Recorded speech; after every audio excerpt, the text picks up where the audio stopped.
this is Valentina, and I just did a Facebook Live. Actually, I did a Facebook and an Instagram Live today, but I figured since I don't post live on LinkedIn, let me just share a couple of the tidbits that I had done with this live. And I wanted to talk specifically about storytelling.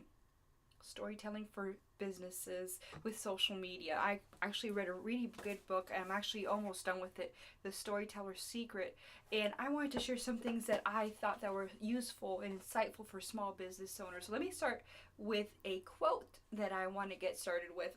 People may not remember exactly what you did or what you said, but they always remember how you made them feel, by Maya Angelou. And that is a great segue to my next point. A lot of people want to tell a story, they want to personify what their experiences are.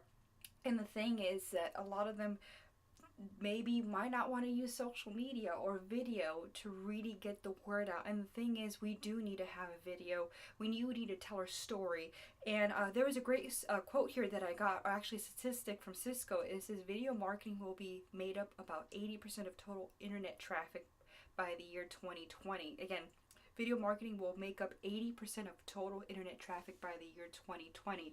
So I thought that was a couple of insightful things that we should share when it comes to video marketing. A lot of people are like, well, you know what, Valentina, I really don't think that video or storytelling might be useful to me because I'm really shy. And that might be expressed. I'm a very shy person as well. So I love the example that this book provided about Gia De Laurentiis, that famous Italian chef from the Food Network. And they said that she was extremely shy. Her brother was studying film, and he would video record her all day to eventually to the point that she would be used to having the video camera with her, and the video was like a friend to her. So I thought that was a great example that I shared earlier in my live. Second Harvest, as I've mentioned a lot, I'm on the board for the local food bank, Second Harvest Food Bank of Northeast Tennessee. And when I had to join the board, I found this video in the training session very relatable. It created a lot of empathy, and it was about a mother in the Watauga area, a mother of 3 children. She had lost her job, and shortly afterwards, her husband lost his job as well.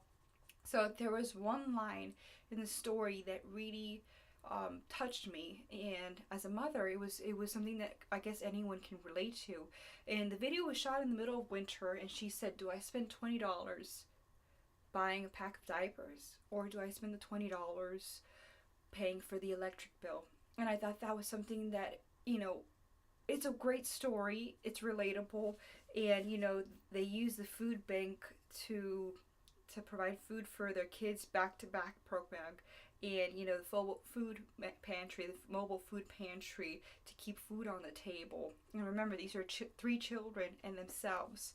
So I thought that story about, do I spend the $20 on buying a pack of diapers, or do I spend the $20 on paying the electric bill? I thought that was really interesting.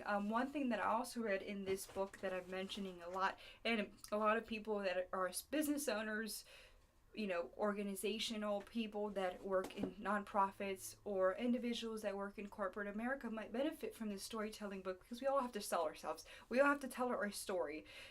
We want that promotion. We have to get that project. How do we get that project to succeed? We have to tell a story throughout our presentation, or what have you. We have to be good storytellers. And I thought this example that I found in the book, picture superiority. Researchers have found that if you simply hear it, you recall about 10%. But if you see a picture, and it's likely that you will return 65% of the content. So that's something that was really useful. So another thing that will be useful for anyone that's in the restaurant or in the oil aromatherapy candle business was that olfactory words activate olfactory regions in the brain. Like, for example, cinnamon, perfume, coffee. When you use those words in your content, on your copywriting, that might trigger something in someone's brain about the sort of ingredients that are used. Pope Francis uses this simple. So, for example, he uses the rule of 3. So he introduces a list, and then each provides details of each item in the next couple of paragraphs.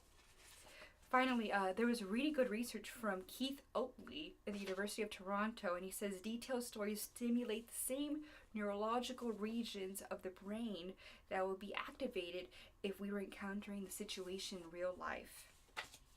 Another example was from Joel Osteen, the famous person that shows up on Sunday morning TV, and he says he uses the same words in each sentence. So in the example provided in the book, the word was big. So in each sentence, he's using the same key word when he's putting his stories together.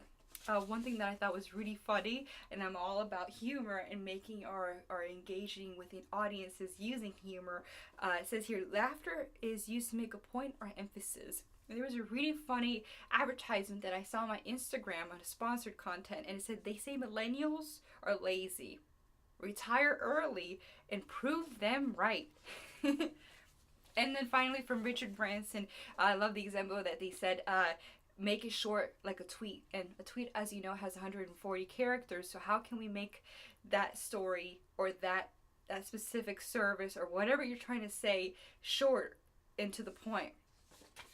And I wanted to remind you that I'll be doing another live on my Instagram and Facebook, and it's going to be about on November 19th at 1 o'clock-ish, and it's going to be about the holidays. Everyone's going to be thinking about the holidays in the next couple of months, and actually, we're currently in October, and it says here over 40% of the U.S. consumers plan to begin their holiday shopping before November. Another statistic that I also shared in addition to this one on my Facebook page was holidays. Last year on Facebook, there were more than 450 million views on Black Friday. So I shared both of these articles on my Facebook business page, Beyond Engagement. But I hope you can join me on my Facebook or Instagram live coming up on November 19th. I hope you have a great day. Thanks you.